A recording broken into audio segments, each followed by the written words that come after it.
Bonjour René, je Bonjour suis, Nadège. je suis ravie d'être avec toi ce matin Eh bien, c'est pour partagé. parler du nommé. Ça va être l'interview surprise, hein, parce qu'on avait dit que la règle du jeu, c'est que je sais absolument pas ce que tu vas me demander. Exactement, interview Ouais. surprise. Et on va commencer déjà par le verbe. Le verbe est quantique et surtout au commencement était le verbe et le verbe s'est fait chair. Mhm. Alors c'est le point de départ de ce que tu as mis en place, puisque tu as mis au point un langage fréquentiel dont on va explorer un peu les tenants, les aboutissants tout au long de ces échanges, ces causeries. Ouais, Voilà. tout à fait. Et c'est une codification que tu appelles la technologie sono-quantique. Et ça, nous le verrons par après. Et aujourd'hui, puisque au commencement était le verbe et le verbe s'est fait chair, au moins le langage, puisque tu fais un lien entre la langue parlée et l'ADN. Tu peux nous en dire plus? Oui, alors, c'est une longue histoire, en fait, qui a précédé cette affirmation. En fait, dans cette recherche-là, parce qu'il faut la contextualiser, je suis ingénieur du son au départ. Et donc, quand un ingénieur du son s'occupe de son, c'est pas simplement ce qui est émis par la bouche, par les instruments, etc., mais aussi par les variations de langage qui sont appliquées dans des chansons, dans des œuvres, etc. Et on s'aperçoit que le mot qui change n'est pas seulement un changement tonal ou sonore. Si vous dites par exemple amour et puis que vous dites haine, ben, c'est pas le même son, c'est pas la même signification. Mais si vous dites amour et que vous dites love, vous pensez que c'est la même signification, mais en fait vibratoirement, ça fait pas du tout pareil. Il y a une autre expression. Donc ça, c'était la première découverte. Mais ça a été tout un processus pour arriver à cette conclusion-là. Ça a mis 12 ans de recherche. Et donc, il y a donc un lien entre le langage et l'ADN parce que, à un moment donné, on se rend compte que ce que nous percevons avec le cerveau est obligatoirement lié à ce qu'on appelle la connaissance pratique, la connaissance intellectuelle. On dit que le tel mot veut dire ça. Donc le dictionnaire va expliquer qu'une table peut avoir 3 pieds et puis ou 4 pieds ou pas deux. Hein, vous voyez, ça va paraphraser la chose que l'on veut expliquer. Avec les mots, avec le son des mots, il y a un autre phénomène qui se passe qui n'a rien à voir avec l'explication, je dirais, théorique du langage ou du dictionnaire. L'expression vibratoire, hein, il y a une différence entre le son, qui est un phénomène électromagnétique, selon la science habituelle, Oui. c'est une chose, et par contre, la vibration qu'émet un mot, peut être réalisé à partir du silence, c'est-à-dire qu'à partir simplement de l'écriture, par exemple. On écrit le mot amour, par exemple, eh bien, l'écriture simple de ce mot-là va générer une vibration pour celui qui le lit. Alors, bien sûr, dans son inconscient, il va être lié à une explication qui est faite par le dictionnaire sur le symbole de l'amour, bien sûr. Mais il y a autre chose, c'est le A, le M, le O, le U, le R, qui vont émettre de leur côté un signifiant, un signifiant que j'appelle vibratoire pour le distinguer de l'électromagnétique, hein, de la fréquence. Ce signifiant vibratoire va être lié à ce qu'on appelle l'ADN. Si nous avons un brin de l'ADN qui capte les informations qui viennent de l'extérieur et un autre qui les émet. Hein, donc c'est un traducteur, si vous voulez, entrée-sortie de tout ce qui se passe à l'extérieur au niveau vibratoire. Alors, au niveau vibratoire, on peut l'associer à des fréquences, c'est le plus facile. Hein. Par exemple, tout ce qui est son que nous entendons, des bruits, des paroles, etc., vont être captés par le cerveau après analyse de ce que signifie ce mot-là, si on l'a appris. Si on l'a pas appris, on ne sait pas ce que ça veut dire, on reste ignorant et on est sans voix. Mais par contre, À l'inverse, tout mot qui est émis par quelqu'un est capté et entendu par une personne qui ne connaît pas la définition du dictionnaire va être parfaitement bien et extrêmement bien comprise au niveau de son ADN. C'est ce qui est le plus important. L'ADN nous relie à des champs de connaissances, de conscience, d'inspiration qui sont infinis. Voilà. C'est ce qu'on nous a caché, pauvre humanité. C'est ce qu'on avait. C'est un don extraordinaire. On le met très timidement, on le classe dans la catégorie de l'inspiration, mais c'est rien du tout, parler d'inspiration. Bien sûr, ça en fait partie, mais ça va beaucoup plus loin. Donc voilà la différence entre le langage sonore ou écrit que l'on va capter avec le cerveau égale le dictionnaire pour avoir son explication. Si vous l'avez pas, vous êtes cuit, hein, vous savez rien. Et si vous faites confiance à la vibration, à la capacité de captage de la vibration par votre ADN, eh ben vous avez tout réussi. Et là, vous comprenez tout. Voilà. Donc, c'est dire la portée effectivement de chaque mot, de ce qu'on décrit, parce que chaque chose que l'on peut émettre en niveau, en tous les cas, sémantique, hein, de s'exprimer, de parler, etc., a une perception, sans parler des réactivités émotionnelles par après, parce que ça, on rentre dans un autre champ encore, mais dans tous les cas, là, en ce qui concerne la langue, va avoir une signification que l'intellect, en fait, ne perçoit pas. En fait, c'est vraiment au niveau vibratoire, au niveau de la perception, le son identitaire. Tu parles de son identitaire, en fait, qui communique au cerveau droit et à l'ADN, indépendamment effectivement du cerveau gauche qui est plus au niveau de la logique linguistique, etc. Et là, on voit vraiment une différence. Donc, ça nous amène à nous dire, mais alors, déjà dans notre propre langue, déjà entre individus parlant la même langue, déjà c'est déjà compliqué de s'en comprendre des fois. Alors, imaginons, voilà, je parle anglais ou je suis dans un pays. Alors moi, j'habite maintenant, j'émigre dans un pays anglophone. Alors, je comprends ce qu'on me dit et ensuite, ma perception vibratoire va être sûrement différente d'un anglophone natif anglophone, puisque moi je suis francophone et que mon ADN est, on va dire, câblé sur le français, on va dire ça. Voilà, alors voilà, c'est ça. Il y a une grande différence entre la langue maternelle et les langues qu'on apprend ensuite. En fait, quand on reçoit forcément une langue maternelle, déjà au niveau de la gestation, hein, pendant cette période, on entend parler sa mère surtout, son père un peu moins, ou pas du tout. Enfin, on entend toujours parler la mère non-stop, puisqu'on est relié à la mère en permanence. Donc, ce que va capter l'enfant, il est impossible que ce soit le sens du dictionnaire des mots qu'utilise la maman. Mais ça va être les vibrations que génèrent les mots. L'enfant ne peut comprendre que ça. Et alors, on a déjà remarqué, on sait bien que quand on parle à l'enfant et qu'on appuie sur le ventre un petit peu, ben, l'enfant peut tout à fait répondre. Tiens, bonjour, comment vas-tu? Dis-moi si ça va bien. Alors, poum, il envoie un petit coup de pied. Voilà, un petit coup de pied, ou comme il peut, vous voyez. Donc, il comprend ce qu'il n'a jamais appris. Donc, il y a une compréhension qui est là et qui est extrêmement précise. C'est pour ça que tous les problèmes, et tous les psychologues le savent, et c'est expliqué dans tous les sens, sur toute la Terre et dans toutes les langues, que quand un enfant vit une situation traumatique pendant sa gestation, eh bien, il va avoir des problèmes pendant toute sa vie. D'accord ? Alors ça, on le dit bien. Alors, qu'est-ce qui s'est passé ? Ah ben, il y a eu des événements. Alors, on a tendance à décrire des événements qui sont passés dans la vie concrète de la mère, mais toujours avec un sens du dictionnaire, d'accord ?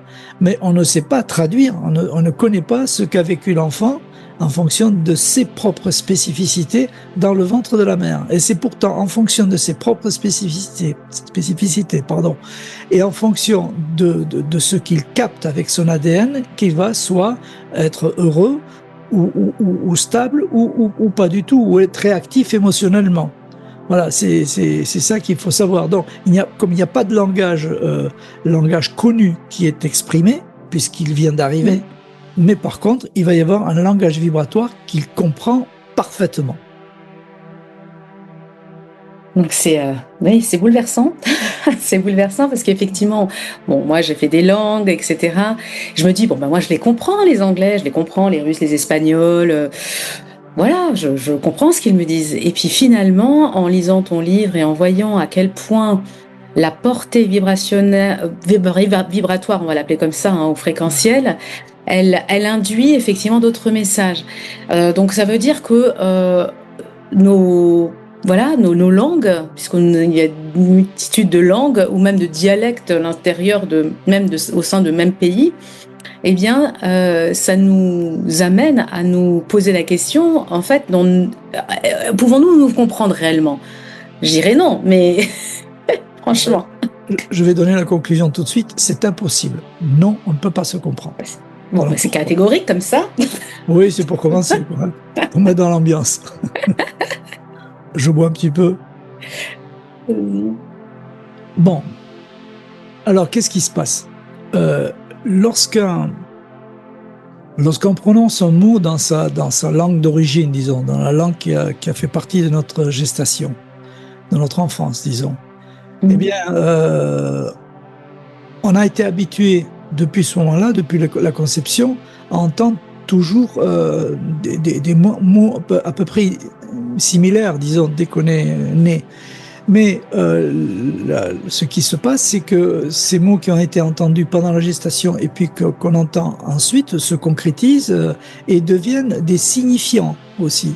C'est-à-dire qu'on va comprendre que ne mets pas la main sur le feu veut bien dire d'éviter de poser la main sur le feu parce que sinon on va se brûler. Non, c'est ne mets pas la main sur le feu. Ah oui, alors enfin on va se poser la question, mais pourquoi? Oui, parce que le feu ça brûle. Voilà. Ah, donc ça brûle. Ah bon, d'accord. Ouais. Non, le feu ça crame. Ah bon, ça crame.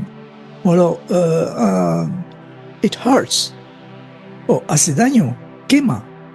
Suivant le mot qui va être employé dans une langue ou dans une autre, l'effet produit par le mot va être différent sur la personne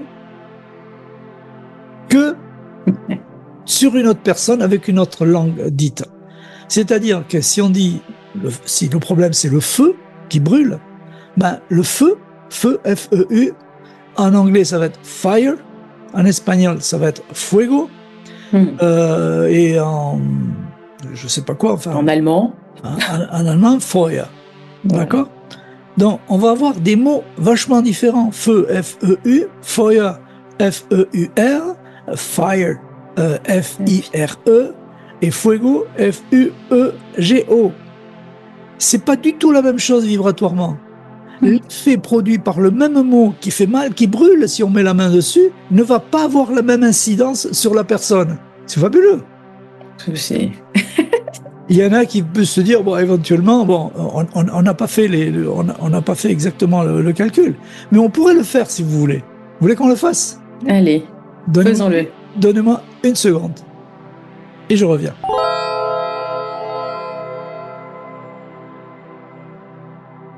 Pour ces mots-là, donc, nous allons avoir des significations, mais vraiment très différentes. Alors, par exemple, pour le mot, je reprends le calcul que j'ai fait, pour le feu, ça fait, quand on traduit en notes fréquentielles, mais symboliques, parce qu'on parle en termes de notes de musique, hein, do, ré, mi, fa, sol, la, si, puis on en met toujours deux, hein, force d'attraction et force de répulsion, et on verra après que ça équivaut à matière-antimatière, mais bon, sans aller si loin, pour le moment. La vibration générée par le mot feu et ré, do, hein, les notes de musique ré, do. Mais au niveau émotionnel, ça donne aussi une signification. Vous savez, dans les traditions, surtout de l'Orient, hein, on parle de roues d'énergie, de chakras, etc. Donc, qui ont des significations émotionnelles aussi, hein, qui sont très précises, connues et archi-vérifiées. Hein. Bon, alors, feu, c'est ré, do. Alors, redo, ça signifie au niveau émotionnel, quand le mot est dit ou quand il est lu, que ce mot identifie ce qui est fait. Identifie ce qui est fait. Ben, c'est le feu qui est fait. J'identifie que le feu a été créé. Bon, très bien, et alors? Voilà, ben il y a le feu. Ben, j'identifie ce qui se passe. J'identifie ce qui est là. Donc, quand vous dites fais attention, tu vas te brûler. Ben oui, j'identifie que le feu, le feu est là. Très bien, et alors? Donc, l'enfant va essayer lui-même. Ah là, il a mal. Là, ça fait pas pareil. Vous voyez, donc il y a une simple observation, si vous voulez. Parce qu'il identifie une réalité, ce qui se passe. Voilà, ça veut dire ça. Fuego en espagnol, c'est quand on dit el fuego te va a quemar, le feu va te brûler. Ah là, ça veut dire le feu, c'est j'ai conscience du sentiment que je vais vivre, de la sensation que je vais vivre. Je vais avoir conscience de la sensation que je vais vivre. Aïe, aïe, aïe, ça fait peur le feu. On n'aime pas du tout le feu. Fuego, ouf. Non. Ça provoque. C'est l'expérience. Ah, d'accord, ok. Et si vous connaissez des Espagnols, vous leur demandez que c'est quoi pour vous le feu. Ben c'est. Enfin, c'est parce qu'on prend conscience de la sensation que ça peut provoquer. C'est pas agréable. Hein. Voilà. Alors qu'en français, c'est un constat. C'est juste un constat. C'est un constat. Voilà. Okay. J'identifie que ça existe, qu'il peut se passer ça. Okay. Et pour fire, c'est un petit peu différent des autres, c'est récit, c'est-à-dire c'est identifier également, de manière sage, de manière consciente. Da haben wir Feuer, es gibt Feuer hier, il y a du feu ici, il y a le feu, hein, eh ben, ça va vouloir dire que j'identifie ça avec conscience. J'ai conscience qu'il y a le feu. Donc on prend les mesures. Les mesures adéquates, non, c'est vrai. Ah ouais, c'est bien allemand ça. Je ne sais pas pourquoi. c'est vrai, tout à fait d'accord. Et fire, alors en anglais, c'est tout à fait différent encore. Ça veut dire que on communique. Ouais, ça veut dire qu'il se passe quelque chose à l'intérieur de nous. Ah oui, à l'intérieur de nous. À l'intérieur de nous, hein. Ça veut dire qu'il se passe quelque chose où bien on communique, c'est peut-être mieux de dire on communique avec, ça fait communiquer avec le soi, avec avec le soi profond. Voilà. Donc fire signifie exprimer ce qu'on a à l'intérieur de soi. C'est pour ça que my inner fire, par exemple, on veut dire souvent ce qu'on a à l'intérieur, mais c'est une manière de le communiquer. Voilà, parce que le mot fire, en lui-même, il communique tout seul. Vous voyez ? C'est exprimer la bonne idée aussi. Ce qui est à l'intérieur, ou bien la bonne idée. Exprimer une idée. Ça sort de soi, en fait. C'est assez drôle comme, comme perception, en fait. Voilà. Vous voyez qu'on a des significations complètement différentes pour le même mot selon le dictionnaire. Donc, comment voulez-vous qu'on se comprenne ? Forcément. Donc, tu fais, effectivement, on peut faire le parallèle avec ce qui se passe sur la Terre, avec les incompréhensions de différents peuples, avec les guerres intempestives que l'humanité connaît depuis trop longtemps. Voilà. En fait, quand bien même, par exemple, on a pris l'anglais comme langue de business. Donc, on peut dire qu'on parle une langue commune quand on veut faire des affaires. On va négocier, etc. Donc, on se comprend, on a le même sémantique, etc. Et même là, comme tu l'as dit auparavant, là, il y a peut-être une perception qui est complètement différente. Mais on pourrait se dire, une langue commune nous aiderait à pouvoir être beaucoup plus dans la communication, dans la compréhension de l'autre. Alors, qu'est-ce qu'on fait Ah. avec tout ça, monsieur? Alors manque de chance, c'est Ah que mince. lorsqu'on est américain ou anglais, que sa langue maternelle c'est l'anglais, la signification, on est habitué à la signification vibratoire, à ce qu'elle signifie, et forcément, on attend des autres qu'ils perçoivent cela comme nous. Mais comme ils ont une langue maternelle qui n'a rien à voir avec l'anglais, qui est l'allemand, qui est l'iranais, qui est l'ukrainien, qui est le russe, qui est tout ce que vous voulez, eh bien, ils vont comprendre autre chose. Ils vont, ou si vous préférez, ils vont signifier autre chose, ils vont vouloir dire quelque chose. L'autre va l'entendre dans sa langue, alors que vous l'entendez dans la vôtre. Donc vous avez tendance, si vous avez le gros gourdin, vous allez avoir tendance à taper s'il ne comprend pas. Pourtant, je suis clair, je l'ai dit simplement, je ne peux pas être plus clair. Et on est de plus en plus fort, disons, dans son expression. Hein. C'est pas pour être ni pour ni contre, hein. Mais on est de plus en plus. On a tendance à être un petit peu costaud, quoi. Et si l'autre comprend pas avec sa langue, mais c'est vrai pour tout le monde. Hein. C'est vrai pour tout le monde. Si vous allez vivre, vous êtes française par exemple, vous allez vivre, je sais pas, en Allemagne par exemple. Eh bien, vous allez exprimer le mot traduit, mais avec votre signification vibratoire à vous. Parce que c'est celui que vous connaissez le mieux, même si vous ne savez pas l'expliquer comme on le fait maintenant. Mais votre ADN, il comprend parfaitement. Le problème, c'est qu'on lui a pas appris, on n'a pas appris à l'intellect à comprendre l'ADN. On en est là. Donc, il y a un énorme travail à faire pour qu'on puisse se comprendre. Alors, pour faire court, qu'est-ce qu'il faut faire pour se faire comprendre, puisqu'on a des langues différentes? C'est parler une seule langue. Vous inquiétez pas, ça mettra un temps fou, parce qu'il faudra le temps d'éduquer, etc. Donc, c'est pas la vibration. Mais c'est ce que tous les grands sages de toutes les civilisations ont toujours dit et répété. La situation parfaite, c'est la télépathie. On le fait, on le vit. Une maman qui a son fils qui part à la guerre, elle sent quand il est en train de mourir ou quand il risque à mourir. Quand il sent un danger, parce qu'il y a une communication ADNique, hein, de l'ADN qui fonctionne, autant pour la mère que pour le fils, puisque le fils transmet l'information. Si la mère la capte, c'est qu'il y a eu transmission. C'est pas qu'elle l'a ressenti, non, il y a eu transmission par le fils de cette information. Donc, quand on reconnaîtra cette capacité de transmission au niveau de l'ADN, non, eh ben, on pourra déjà commencer à avancer.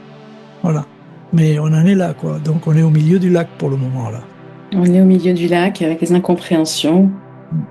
J'aurais bien aimé qu'on fasse le mot paix, puisque dans ces temps un peu houleux que nous connaissons, tu peux nous donner on va dire les significations du mot de paix, que ce soit en anglais, français, ou allemand ou espagnol.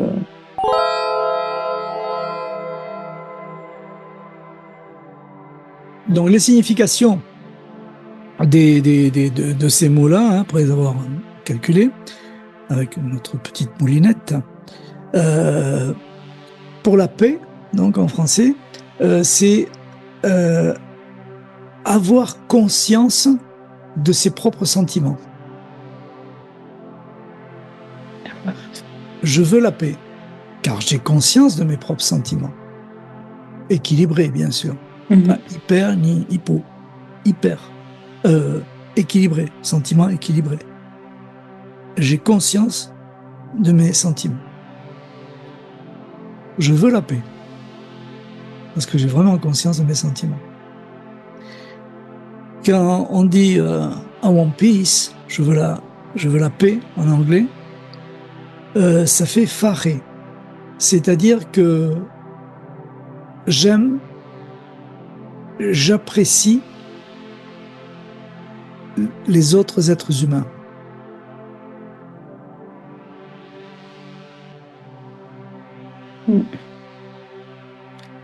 Et path,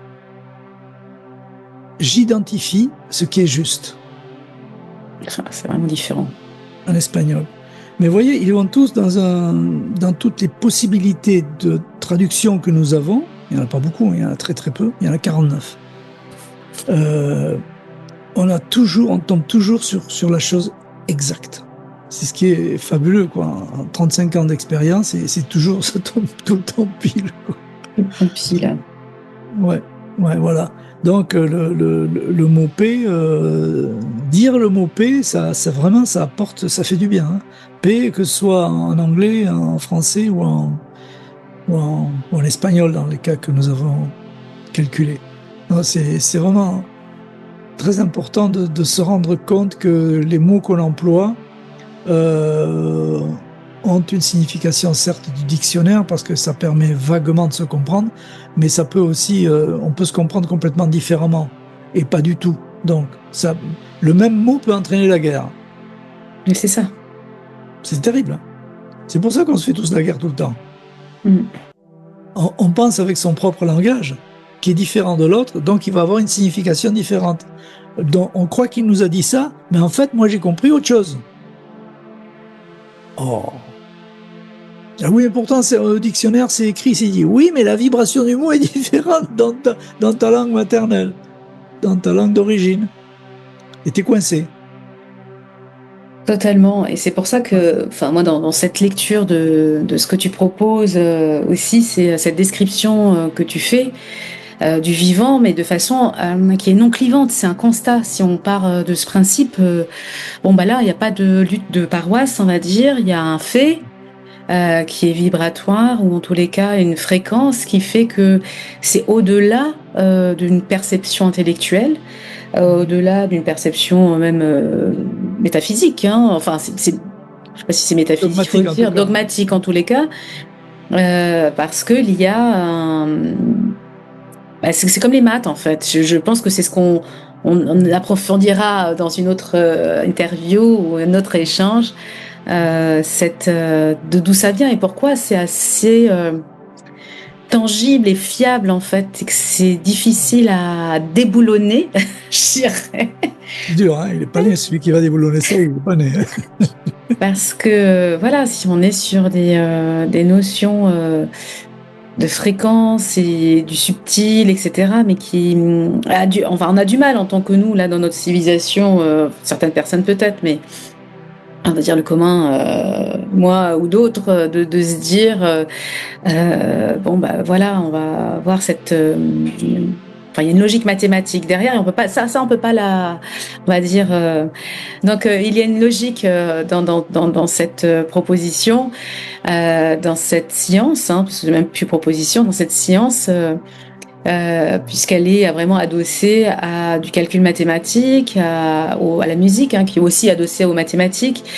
Donc il y a quelque chose qui est très pertinent, qui est très fiable. Mais en regardant effectivement ce que tu proposes dans cette codification sono-quantique, on s'aperçoit que c'est hyper cohérent, hyper logique, c'est mathématique, musical, et de mettre le son, évidemment, on va dire, dans toutes ses dimensions, parce que là, c'est pas forcément, comme tu le disais en début, un son audible.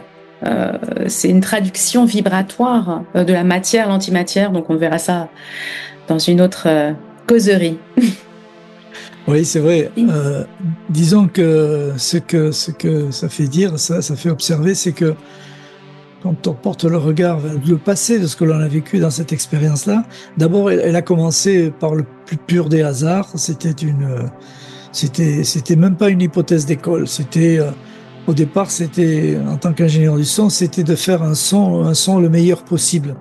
Mais bon, quand on fait du son en tant qu'ingénieur du son, hein, ingénieur du son, ben, on est dans un studio, on est avec des appareils électroniques ou numériques, et on tourne des boutons, on pousse des curseurs, c'est extrêmement précis, quoi. On peut pas mettre à +2 s'il faut que 1,8, et ça va faire la différence, ça va pas faire pareil.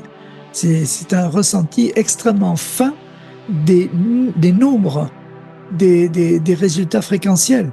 Tout est hypersensible.